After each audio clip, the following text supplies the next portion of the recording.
Goeiemôre gemeente. Welkom by Pasen in Waterkloof Kerk. 'n Enkele opmerking of twee voordat ons met ons liturgie vanoggend begin. Ek wil sommer reg aan die begin baie dankie sê Betsy Teens vir julle wat hier is en wat ons bedien met musiek. Dit is vir ons 'n voorreg om ook hierdie ruimte met julle te deel vanoggend. Die Paasondag en Opstandingsfees is soortgelyk gestruktureer soos vandag. So ons gaan haal die kruis af om 6 ter Klapperkop en daarna is daar 'n erediens 9 uur hier in die erediensruimte. En die gebruik by ons is dat ons kinders wit blomme na die erediens toe bring om die kruis mee te versier, om iets te vergestalt van die vreugde rondom die Paasgebeure. So maak 'n knoop in jou oor en dan vier ons ook na afloop van die diens met paasbolletjies en sjokolade en vonkelwyn en dies meer. So julle is so welkom ook na Sondag se erediens. Hier is 'n klompie inkleerprente hiervoor as hier van ons kinders is wat dalk tydens die erediens wil inkleer. Is julle welkom om enige tyd hiervoor te kom haal. En dan 'n laaste opmerking namens die predikantespan, Dewald en myself, mag julle in hierdie Pase in die besonder die teenwoordigheid van God beleef. Kom ons word 'n oomblik stil.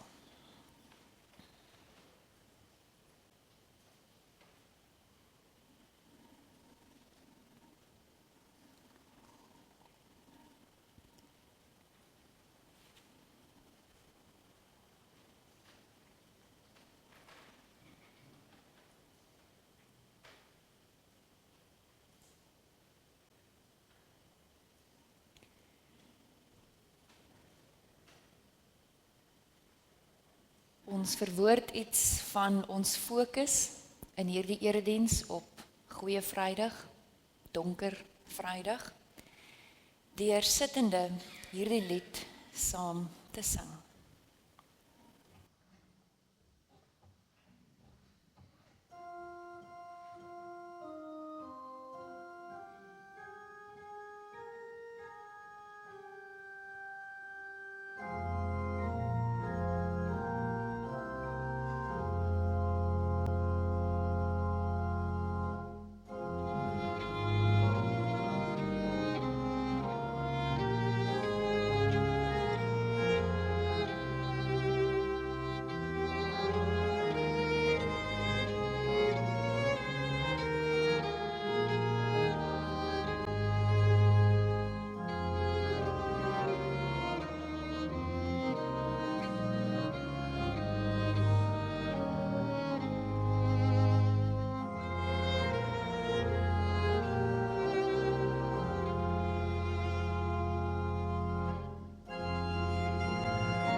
Teen skemeraand het die Hosannas lankal tot stilte vervaag.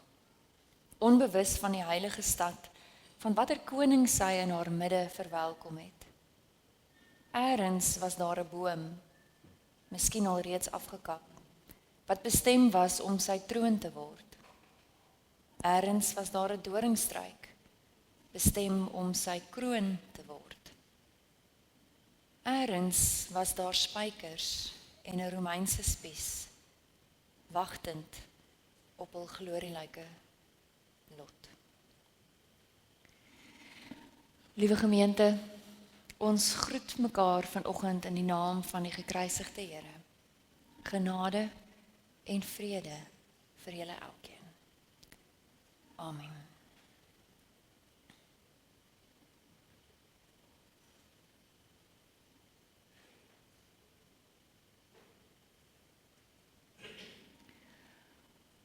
Omdat hy my verlaat het, laat hy my nooit alleen.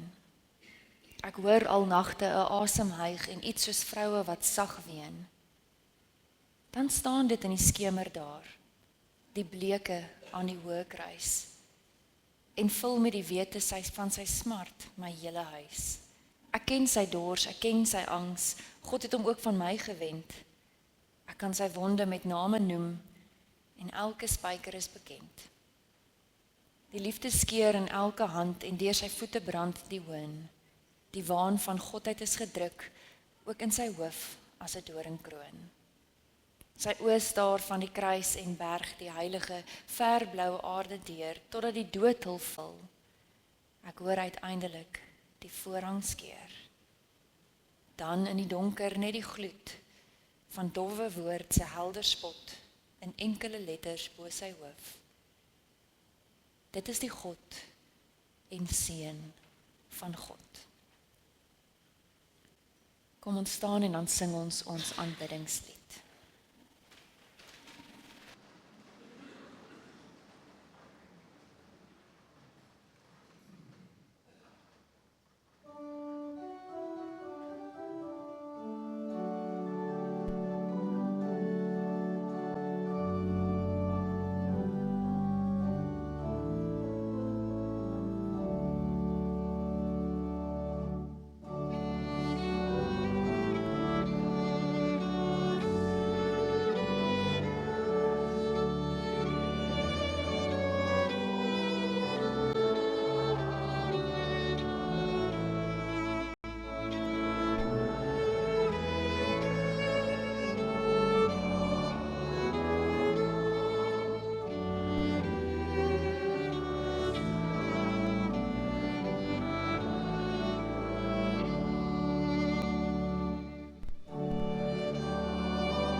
Ons teksgedeelte vanoggend kom uit die Markus Evangelie en die Markus vertelling van die kruisverhaal en uiteindelik ook Jesus se sterfte. Ons lees vanaf vers 33. Toe die 6de uur aanbreek, het dit oor die hele aarde donker geword tot die 9de uur toe. Op die 9de uur het Jesus met 'n harde stem uitgeroep: Eloi, Eloi, lema sabachthani, wat as dit vertaal word beteken: my God, waarom het U my verlaat? Toe sommige van die omstanders dit hoor, sê hulle, kyk, hy roep Elia. Iemand het gehardloop, 'n spons met suurwyn deurweek, dit op 'n riet gesit en vir hom gehou om te drink, met die woorde, wag, laat ons sien of Elia kom om hom af te haal. Jesus het met 'n harde stem uitgeroep en sy asem uitgeblaas. Die voorhangsel in die heiligdom is in twee geskeur, van bo tot onder. En toe die centurio wat reg oorkant hom gestaan het, hom sy asem so sien uitblaas, sê hy, hierdie man was werklik seun van God. Daar was ook vroue wat op 'n afstand gekyk het, onder wie Maria Magdalena, Maria die moeder van die jong Jakobus en Joses en Salome. Dit is die vroue wat hom, toe hy in Galilea was, gevolg en bedien het. Baie ander vroue wat saam met hom na Jerusalem gegaan het, was ook daar.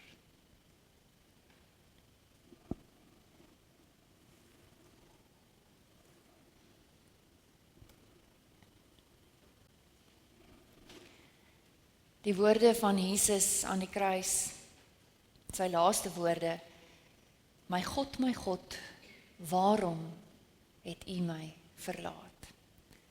Aanhaling van Psalm 22. Lyding het deur die eeue nadenke oor die identiteit van Christen wees ingrypend beïnvloed.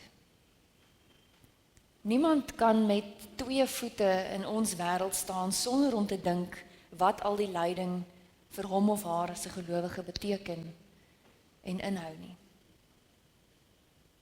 Dit stel inderdaad ongemaklike vrae aan die Christelike geloof. Hoe pas God en God se wil in by die tragiek in die verskeie oorloggetuisterde gebiede in ons wêreld?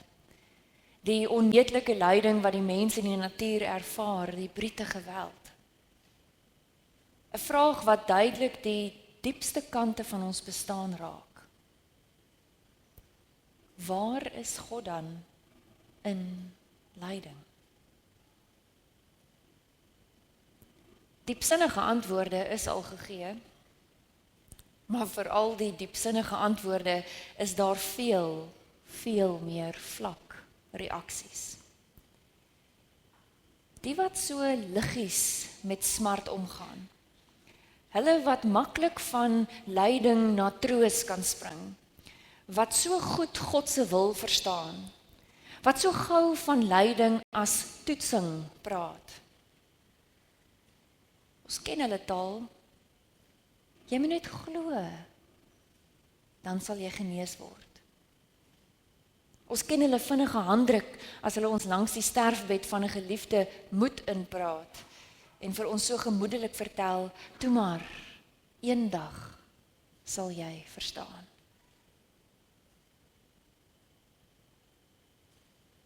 Dit is mense wat op hierdie Vrydag, hierdie donker Vrydag, mooi woorde sal praat oor die opstanding. Oor Sondag, asof die kruis, die lyding, maar net 'n kort skaduwee is wat spoedig onder die helder lig van die opstanding verdwyn. Ons ken al die vlak antwoorde op die groot kwessie van lyding en geweld en die vingerdiep gepraat. Hierdie dag, Goeie Vrydag, help ons om hieroor te dink en ook geloofwaardig hieroor en hierop te antwoord. Want liewe gemeente, hoe ons oor God dink, hoe ons oor hierdie vraag dink, maak saak. In haar boek met die titel Why is there suffering?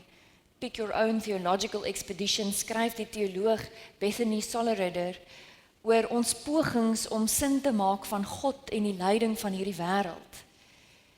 En hierdie reis van nadenke oor lyding van hierdie wêreld en ons geloof begin inderdaad vir haar by die vraag na God. Want herinner sy weer jou antwoord op die vraag, hoe is God? Hoe ek en jy oor God dink, maak regtig saak. Dis nie 'n klomp mooi praatjies, wollerige filosofieë nie. Dit bepaal ten diepste hoe ek oor myself dink, hoe ek oor ander dink, hoe ek oor die wêreld dink. Sy gebruik 2 uitgangspunte wanneer sy verder hieroor nadink en die eerste is die rol van taal. Die dat God meestal in kategorieë beskryf word wat uitsluitlik sentreer rondom krag en mag en almag en dan voeg sy by, tog lei ons. Dit is hierdie prentjie van God wat soos 'n marionetmeester touwtjies trek en alles laat gebeur en behoort te verander. Hierdie magtige God wat kies watter ramp wanneer moet tref en wanneer die gemors ook weer opgeruim moet word. En God word dan letterlik die oorsaak vir alles en bring alles kan letterlik ook dan nou in verband gebring word met God wat dit doen. En dan skryf sy dit alles in ag genome, lei ons ook nie maar net 'n bietjie nie. For all its goodness and beauty, this is a tear-stained existence. Hierdie realiteit, hierdie soort van gebeure vra oor die geskiedenis heen altyd diep en ernstige vrae aan die Christelike geloof. Hoe werk dit dat ons oor die mag van God sing, maar intussen gebeur die gruwelikste goed denkbaar in die wêreld? Ons sing van die almag van God, ons bid dit in ons gebede, mooi klinkende woorde, maar kan jy dit nog sing? Kan jy dit nog bid, terwyl jy met lyding gekonfronteer word?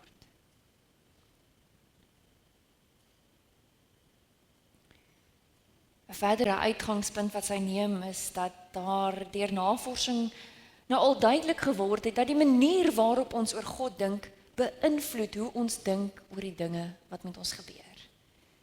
En maak sy hierdie belangrike opmerking: all those seemingly abstract concepts I had learned in the theology class about the nature and character of God had real life consequences for people. En dan skryf sy, hoe het sy begin dink, as ons net mense kan leer om anders oor God te dink, groter oor God te dink, kan ons hulle dalk help om hulle lyding op beter maniere te ervaar. Miskien kan die verskrikte angs van iemand wat dink God straf hulle vir hulle sonde met 'n verwoestende siekte soos kanker of deur hulle kind in 'n motorongeluk te laat sterf, miskien kan daai angs verlig word en kan hulle eerder deur God se liefde en ontferming getroos word.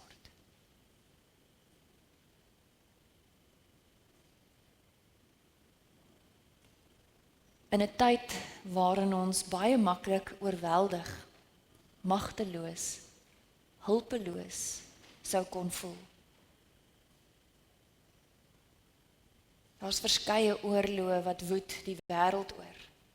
Daar's 'n dreigende kernoorlog wat 'n akute werklikheid word. Ons probeer sin maak van die potensieel ingrypende implikasies van kunsmatige intelligensie. Ons word daagliks gekonfronteer met geweld teen kinders en vroue. In so 'n tyd is die vraag inderdaad, waar sal ons hulp vandaan kom? Die Duitse teoloog Dietrich Bonhoeffer, wat deur die nazi-regime in Flossenburg tereggestel is, sou self met hierdie vraag worstel. Hoe is God teenwoordig wanneer dit lyk asof alles verkeerd loop? En in een van sy briewe wat hy skryf vanuit die tronk, hy skryf 'n klomp briewe so uit die tronk uit, in 1944 neem Bonhoeffer God se teenwoordigheid in hierdie wêreld in oënskou. 'n Wêreld wat hy skryf gekenmerk alreeds in sy tyd is deur sterkmanpolitiek. En in onseker tye skryf hy, dring godsdiens ons na hierdie mag van God in die wêreld.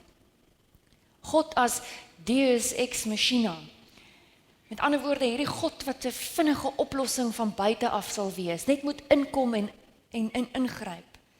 En dan waarsku Bonhoeffer teen so 'n prentjie van God. Hy sê ons gryp na 'n sterk God, 'n magtige God wat in staat is daartoe om te help, om by wêreldgebeure in te gryp en te beheer en te bestuur. Ons vind troos in 'n God wat wêreldmagte wat soveel groter as ons is kan mitigeer. Ons soek 'n groot God, 'n sterk God, 'n seker God, om ons wat eintlik so sonder hulp voel, te help. Ons hulp, so dink ons, kan slegs van so God afkom. Ons skryf Bonhoeffer, hoewel dit ons sekerlik kan troos, is hierdie nie die troos wat die Christelike geloof ons bied nie.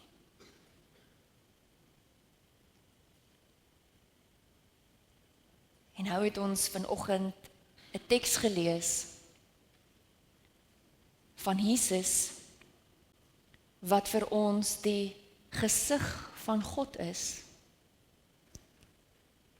wat aan 'n kruis sterf. En as ons mekaar net weer help om te onthou, Jesus het vir ons kom wys wie God is. As jy met al jou vrae loop oor God en jy wonder hoe is God, dan is die antwoord van die Nuwe Testament, kyk na Jesus. So is God. Of soos Michael Ramsey, die toenmalige aartsbiskop van Canterbury by geleentheid gesê het, God is Christ-like, and in him is no un-Christ-likeness at all. Met ander woorde, in ons nadenke oor God staan daar een ding vanoggend vas.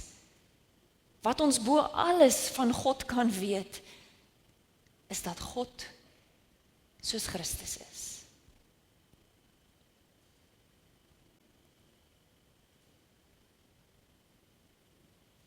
En vriende, dan nooi hierdie dag, Goeie Vrydag, ons uit om deur die venster van die kruis na God en die wêreld rondom ons te kyk.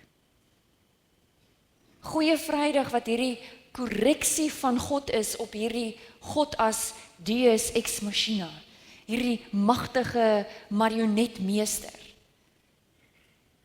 Want hierdie Vrydag se kruis korrigeer daardie karikatuur van God.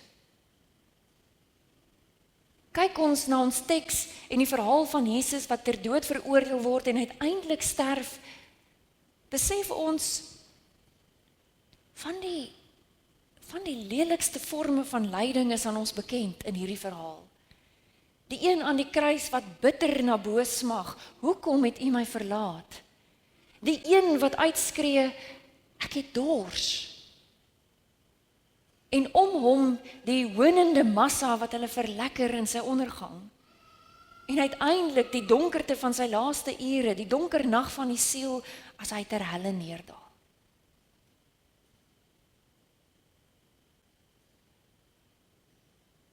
Die God van die Christelike geloofstradisie word gekruisig en sterf deur God en mens verlaat. Die evangelie, die goeie nuus, bied aan ons hierdie ander verstaan van Godsmag. Die Bybel maak aanspraak op die magteloosheid en die hulpeloosheid van God.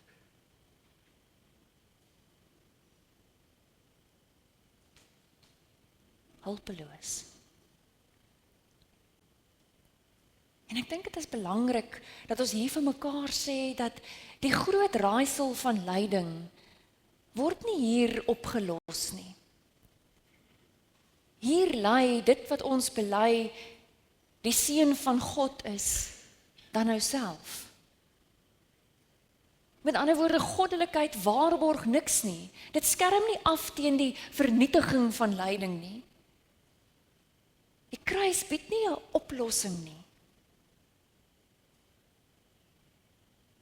Die kruis bied wel 'n troos. En ons troos is dat Christus ons inderdaad help. Maar Christus help ons vanuit Christus se hulpeloosheid. Christus help ons deur hierdie goddelike weerloosheid en hulpeloosheid wat ons aan die kruis sien. En teken dit 'n radikaal ander prentjie van God.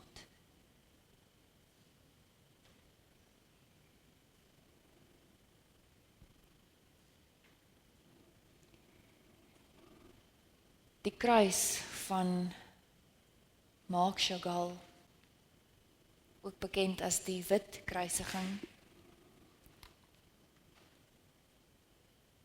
Hierdie kruis wat hy plaas binne die skrikwekkende geweld van Nazi-Duitsland, help my ook om 'n ander prentjie van God te sien.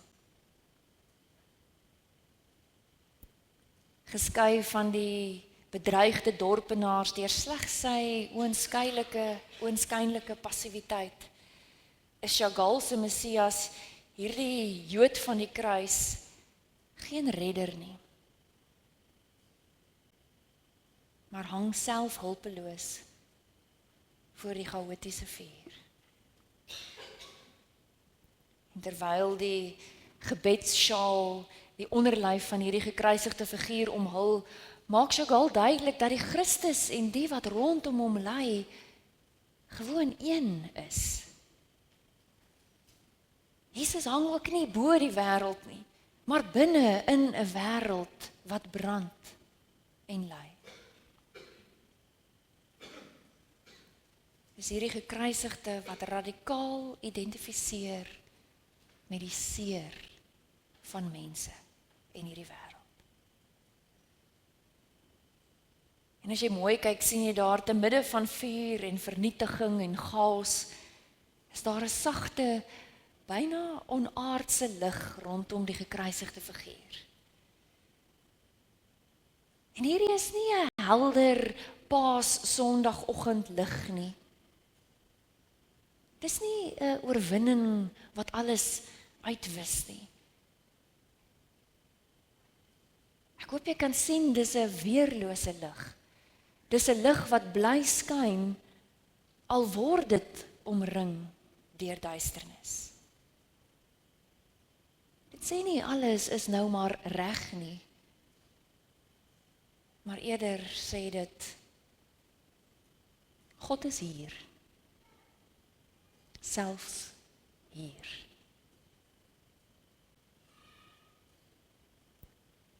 En op hierdie dag waar die kruissimbool so sentraal staan, is ek dankbaar dat dit 'n nodige korreksie is op ons godsbeeld. En dat die kruis vir gebrokenis en kwesbares en vir my en vir jou kan help om te glo in die God wat in Jesus vir ons duidelik word.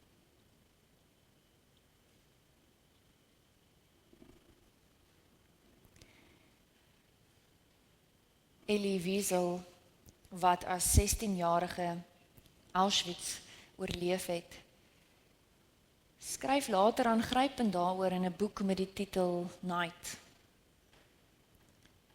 En hy vertel daarin van 'n oomblik wat hierdie vraag na God in die aangesig van lyding op 'n ontstellende manier vir hom oopgebreek het.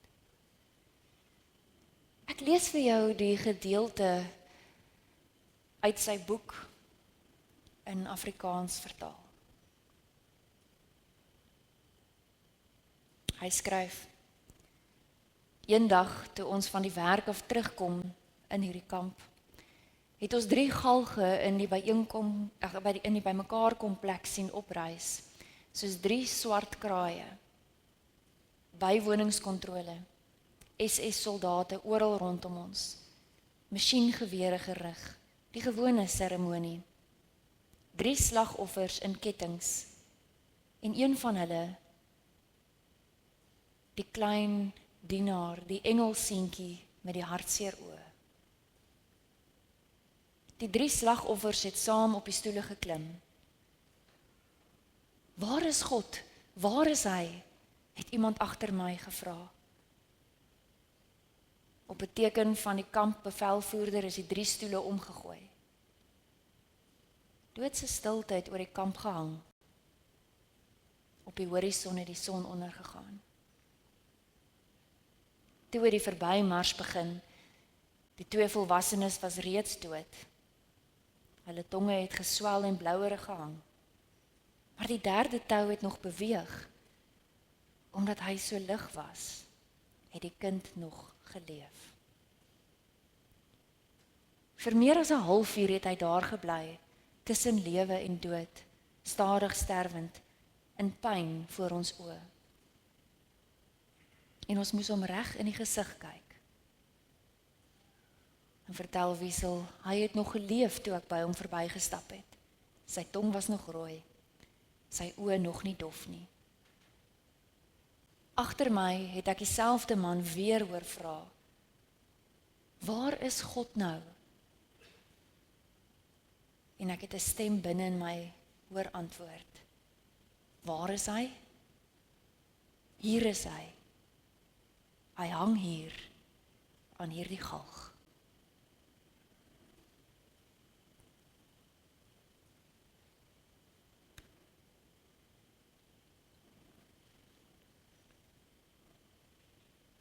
Terug by Bonhoeffer se vraag. Hoe is God teenwoordig wanneer dit lyk asof alles verkeerd loop? Soms is dit 'n ontwykende teenwoordigheid. Soms is dit selfs 'n pynlike afwesigheidsgevoel. En kan ek iets, 'n klein stukkie verstaan van 'n Jesus wie se koninkryk toe nou nie op daai moment kom nie. Waar hy dan sê, my God, waarom het U my verlaat?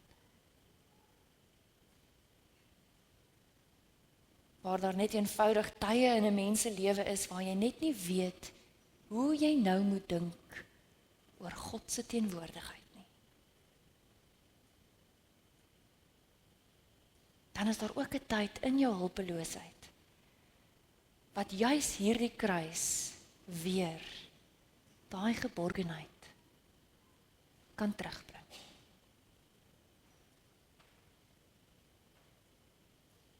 En daarom is die kruis op hierdie Vrydag vir my hierdie radikale troos van God se nabyheid. En kan ons op so 'n oggend vir mekaar sê, God dank vir hierdie Vrydag, wat vir ons wys, God is nie 'n God wat van buite af inval, om alles vinnig reg te maak, en soms te kies om te help, en ander kere te kies om liewer nie te help nie.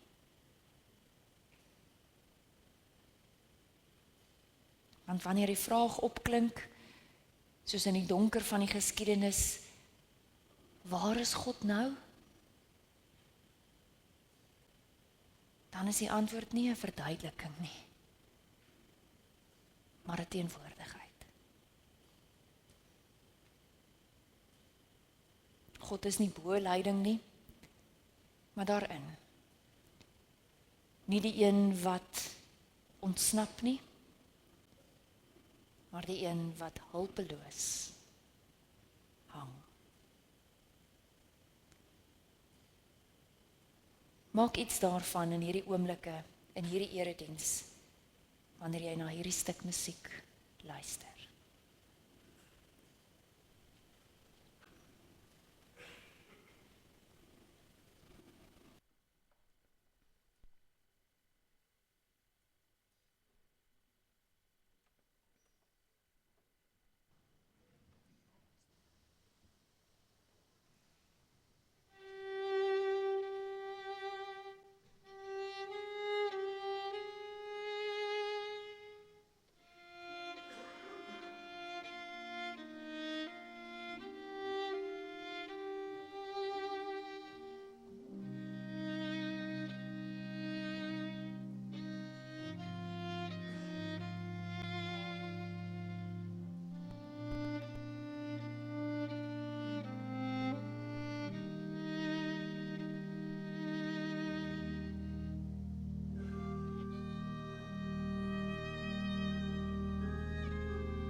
Renée Rosmolen, teoloog en kunstenaar, het hierdie moderne uitbeelding van die tradisionele stasies van die kruis gemaak. Die een is 'n Pieta met Christus in die hande van Maria na die afhaal van die kruis. Nou, Rosmolen se kuns is nie net 'n paar intuïtiewe hale van 'n kwas nie. Selfs die manier waarop hy die skilderye maak, vertel 'n boodskap. Hy gebruik hierdie collage tegniek waardeur hy die skildery uit fragmente en stukke opbou. En daarmee wil hy beklemtoon dat lyding van 'n verskeurde werklikheid vertel. Oor die kunswerke skryf hy: lyding hoort nie by die lewe nie. Dit dui gewoon op stikkendheid, gebrokenheid. Dan skryf hy verder: die persoon wat na die skilderye kyk, kyk Christus voluit in die gesig. Deur die konfrontasie word die kyker uitgenooi om haar of sy eie lyding te bedink, of om ook te kan identifiseer met die lyding in die wêreld. Jou lyding bekyk 'n mens in die lig van Christus se lyding. Maar hier hou dit nie op nie. Rosmolen is bewus van die verborgde boodskap van die kruis weg. Die lyding van Christus sluit hy af, maak mense bewus van die misterie van God se teenwoordigheid in die lyding. Maar dan veral boeiend, die bloeiende hart wanneer die vrou in die donker vuurrooi verborgenheid van lyding instaar, met in haar hande die nabyheid van die wit lewelose liggaam van die seun, van 'n stuk lyding wat nou hare geword het. Maria, wat Jesus se lyding help dra en intens voel. En soms kan ons vir God misloop wanneer ons aan die tafel kom sit. Wanneer ons dink dat hierdie maar net 'n stukkie brood is en 'n slukkie wyn, en wanneer ons te min daarvan maak. As jy vanoggend hier is met 'n diep verlange, met 'n behoefte om aangeraak te word, dan is jy op die regte plek. Want hierdie tafel wat oop is 'n ontmoetingsplek. Dit is 'n plek waar brood en wyn vanoggend vir ons vertel dat God op 'n radikale manier deel is van ons wêreld. En dat dit die God is met die letsels, die God van die kruis. En dan word hierdie tafel vanoggend ook 'n plek waar ek en jy herinner word. Lyding is in die lig van die kruis altyd gedeelde lyding. En daarom as ons inbegrepe is in daai kruisdood van Jesus Christus, dan kan ons op hierdie dag in al ons twyfel, in al ons seerkry, in alles wat ons verniel, net vir 'n oomblik sit. En dan kan ons dit as dit ware vanoggend ook na die nagmaaltafel toe bring. Met die wete dat dit gedeel word. Ek vra die kerkraadslede om na vore te kom sodat die tekens uitgedeel kan word.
enige iemand oorgeslaan met die brood? Met die wyn?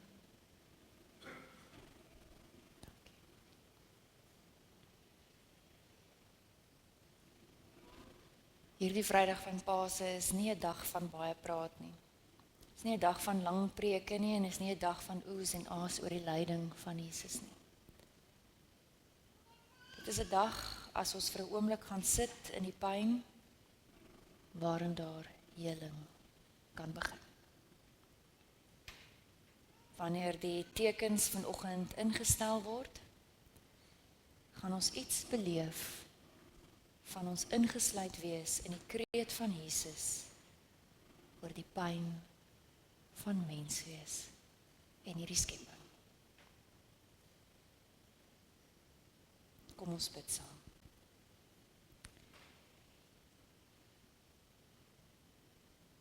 Here, by hierdie nagmaaltafel gelaai met die kollektiewe seer van 'n geloofsgemeenskap en met die individuele pyn van mense, roep ons na U. Hoor ons as ons bid. Raak ons aan met die tekens van die sakrament en begin in ons 'n stukkie heel word wat Jesus na hierdie wêreld toe gebring het. Amen.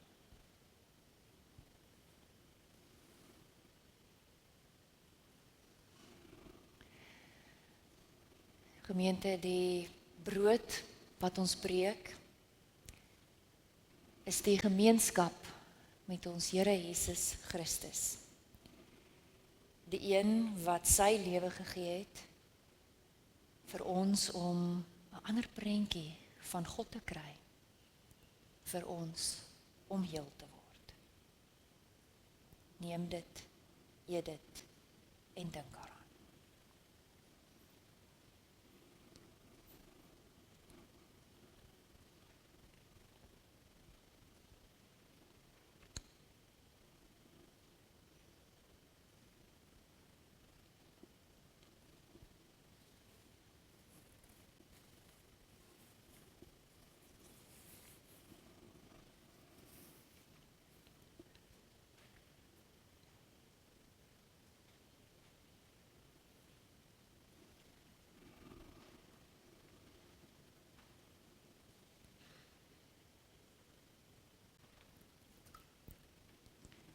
Die beker van danksegging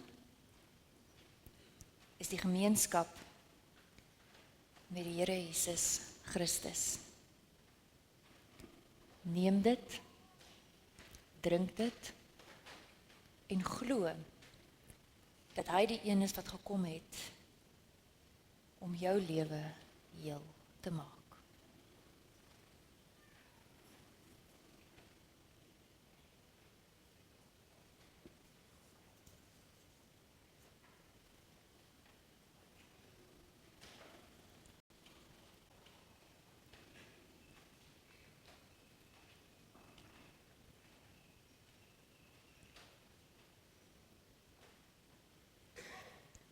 Ek gee 'n paar oomblikke van stil gebed.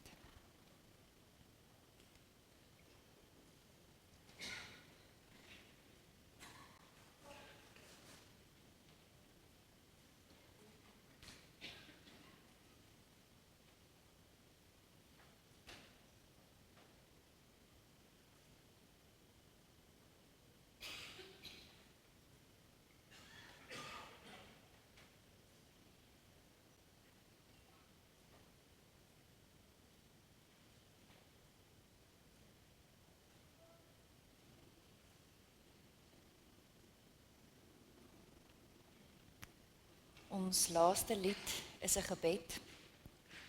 Baie van julle sal hierdie lied assosieer met 'n begrafnis. En daarom is hy ook op hierdie dag gepas. Dis 'n lied as jy na sy ontstaansgeskiedenis kyk, geskryf is deur iemand wat desperaat hulpeloos gevoel het.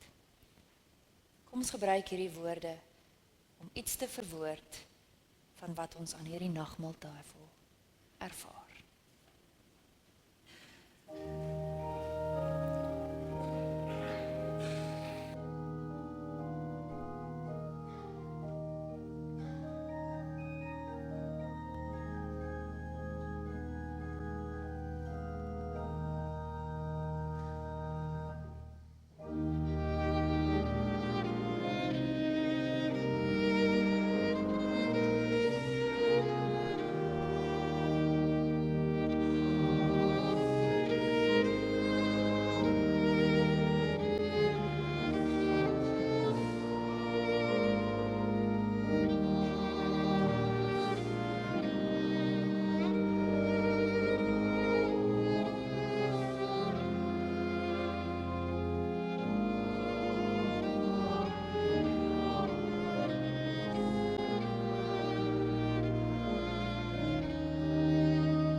Ek nooi je uit om saam met my te staan.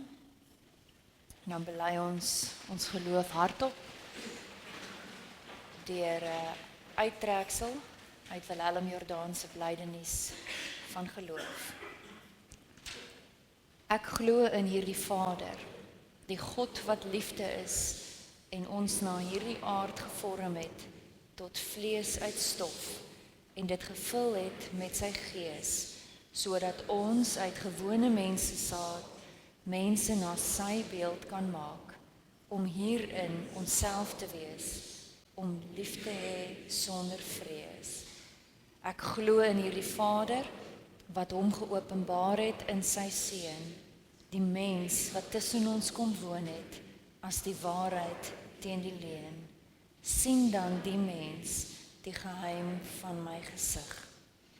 Ek glo in hierdie Seun, die timmerman van Nasaret, wat gekom het en kom om ons te ken, elkeen na sy naam, in die fynheid en die grofheid van sy grein en in die jaarringe van sy pyn. Ek glo in Jesus Christus, die mens na God se hart, wat God se wil gekies het, om deur die haat en klein begrip van mense 'n doringkroon te dra en van God geskei te word in die Godverlatenheid van Golgotha. Amen. Jy kan maar weer sit.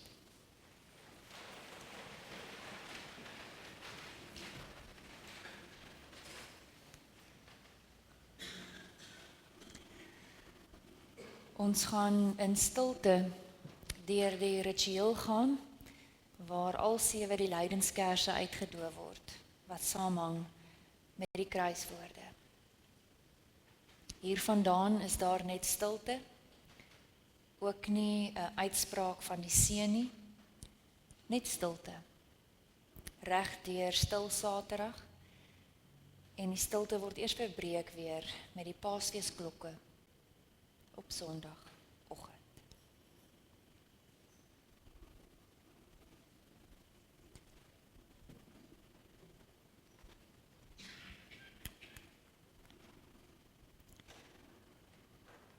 Vader, vergeef hulle, want hulle weet nie wat hulle doen nie.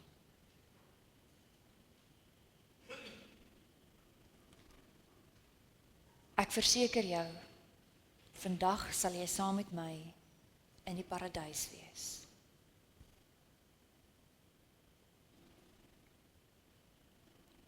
Daar is die seun. Daarna sê hy vir die disipel, daar is jou moeder.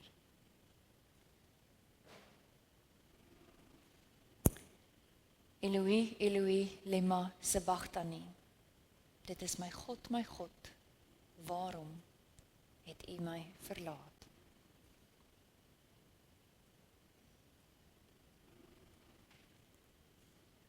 Ek is dors.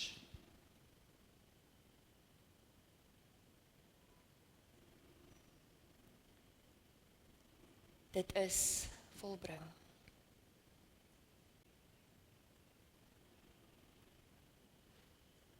Vader, in U hande gee ek my gees oor.